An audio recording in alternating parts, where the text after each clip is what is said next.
Olha, pesquisa científica, só de ouvir já parece uma coisa de outro mundo, né? Um labirinto cheio de regras, de etapas que parecem super complicadas.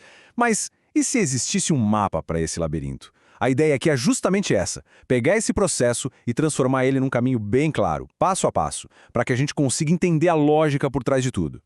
Sabe, essa pergunta é o ponto de partida de tudo. O que faz uma ideia virar uma descoberta científica e não ser só um palpite? A gente tende a achar que é um momento de pura genialidade, aquele eureka! Mas a verdade é que o segredo está no processo. É o rigor, a estrutura, é o método que prova que aquela ideia tem fundamento. E é esse método que a gente vai desvendar.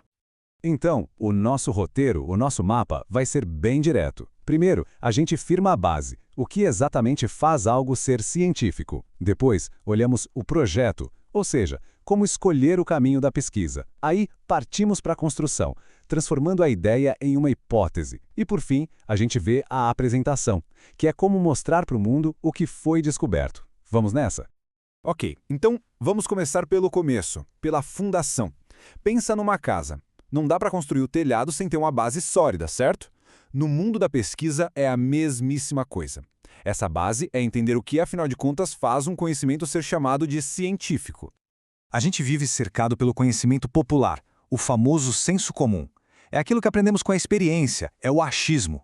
O conhecimento científico é outra história. A grande sacada, e autores como Lakatos e Marconi batem muito nessa tecla, não é o que se estuda, mas como se estuda. É o método que separa as coisas. É o como que muda o jogo todo. E isso nos leva para uma palavra que é simplesmente crucial: verificabilidade. Como o acadêmico Gil aponta, é isso que está no coração da ciência. Não adianta só chegar e dizer descobri tal coisa. É preciso mostrar a receita do bolo, o caminho das pedras, tintim por tintim. Por quê? Para que qualquer outra pessoa, em qualquer lugar do mundo, possa seguir os mesmos passos e, idealmente, chegar no mesmo resultado. É isso que dá credibilidade. Então, para fechar essa primeira parte, o método científico não é só uma lista de regras. Pensa nele como um motor. É ele que dá a força, que garante o rigor, a confiabilidade, é o que faz a jornada da descoberta andar para frente de forma segura. Beleza. Fundação pronta, bem sólida. Qual o próximo passo? A planta baixa, o projeto. Na pesquisa, esse projeto se chama metodologia. É o nosso plano de ataque, um mapa detalhado de como a gente vai investigar aquela pergunta. É aqui que o caminho começa a ser traçado de verdade. E a primeira grande escolha é sobre a natureza da pesquisa. Basicamente, existem dois tipos. A pesquisa básica é movida pela curiosidade pura, o desejo de entender como o universo funciona, sem pensar numa aplicação prática imediata. Já a pesquisa aplicada tem um objetivo prático: resolver um problema específico do mundo real, como desenvolver uma nova vacina ou criar um material mais resistente. Bom, depois de definir a natureza, é hora de escolher as ferramentas. Pensa numa caixa de ferramentas bem grande. Cada procedimento desses é uma ferramenta diferente para um tipo de trabalho. A lista é enorme, mas vamos focar em 3 exemplos super comuns só para a gente ter uma ideia de como a coisa funciona na prática. A primeira ferramenta é a pesquisa bibliográfica. A ciência é como uma grande conversa que já dura séculos. Fazer uma pesquisa bibliográfica é basicamente sentar para ouvir essa conversa. É mergulhar em tudo que já foi publicado sobre um assunto para entender o que já se sabe e, a partir daí, construir algo novo. Ninguém parte do zero. Outra ferramenta bem famosa é o levantamento ou survey. Imagina que o objetivo é tirar uma fotografia de um grupo de pessoas num determinado momento para saber o que elas pensam ou como se comportam. É isso que o survey faz. Geralmente se usam questionários para perguntar diretamente para um monte de gente e com isso ter um panorama geral sobre o assunto.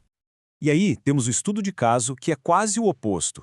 Em vez de uma foto panorâmica, aqui a gente usa um microscópio. É um mergulho fundo, super detalhado em um único caso.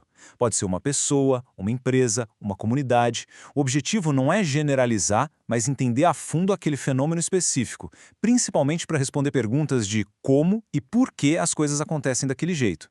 Certo, já temos a fundação e o projeto. Agora é hora de botar a mão na massa, a fase da construção. É aqui que uma ideia, às vezes meio vaga, uma simples curiosidade, começa a tomar forma e se transformar num projeto de pesquisa de verdade. Algo que dá para testar. Esse processo é como usar um funil. A gente começa com algo bem grande, bem amplo, que é o tema. Depois, a gente afunila isso para um problema de pesquisa, que é, na verdade, uma pergunta bem específica. E no final do funil sai a hipótese, uma resposta provisória, um palpite educado para aquela pergunta que vamos tentar confirmar ou não. Para ficar bem claro, vamos ver um exemplo prático. O tema, a boca larga do funil, artesanato em Gramado. Super amplo, né? A gente afunila para o problema, a pergunta: esse artesanato é uma tradição de família ou é mais um bico, uma opção de trabalho? E daí, chegamos na hipótese, a nossa aposta: o artesanato é uma atividade complementar que está diminuindo por causa da concorrência dos produtos industrializados. Pronto, agora sim existe algo concreto para investigar. Mas calma, antes de sair pesquisando, tem um passo que é fundamental: a justificativa. É o momento de responder a pergunta de $1 milhão. E daí? Por que essa pesquisa é importante? Para que ela serve? É aqui que o pesquisador precisa convencer todo mundo, e a si mesmo, de que aquele trabalho realmente vale a pena. E finalmente chegamos na última etapa. A casa está pronta. A fundação, o projeto, a construção, tudo feito. Agora é hora de mostrar. A apresentação dos resultados é tão crucial quanto a pesquisa em si. Não adianta fazer uma descoberta incrível se ninguém entender, né? E para isso, existe uma estrutura quase universal. Essa estrutura funciona como uma boa história. Tem começo, meio e fim. A introdução apresenta o problema e diz por que ele é importante. O desenvolvimento é o recheio da história. Conta em detalhes como a pesquisa foi feita e o que foi encontrado. E a conclusão é o grande final. Amarra tudo, explica o que os achados significam e aponta novos caminhos. Simples e lógico. Dentro do desenvolvimento, uma parte essencial é dialogar com outros pesquisadores. Uma forma de fazer isso é com as citações. Quando a gente pega uma ideia curta de outro autor, a gente coloca ela direto no nosso texto, entre aspas. É um jeito de dizer: olha, sobre esse ponto, fulano de tal pensa assim. Agora, se a ideia que queremos trazer do outro autor é mais longa, a regra muda. A gente tira as aspas e coloca o trecho num bloco separado, com um recuo especial. É um sinal visual para o leitor, como se a gente dissesse: pausa aqui na minha fala. Agora vamos ouvir com atenção o que esse outro especialista tem a dizer sobre o assunto. E para fechar o trabalho, a lista de referências. Ela vai muito além de dar crédito. Ela é o mapa do tesouro. É a lista que permite que qualquer pessoa encontre exatamente as mesmas fontes, é a prova da transparência e é o que permite que a grande conversa da ciência continue. Um pesquisador construindo em cima do trabalho do outro. E é isso, a jornada do pesquisador do começo ao fim. O que a gente vê é que o método científico não é um bicho de 7 cabeças, nem um clube exclusivo. É, na verdade, um caminho estruturado para transformar curiosidade em conhecimento confiável. Agora que o mapa está mais claro, a grande pergunta que fica no ar é: que questão interessante por aí está só esperando para ser investigada?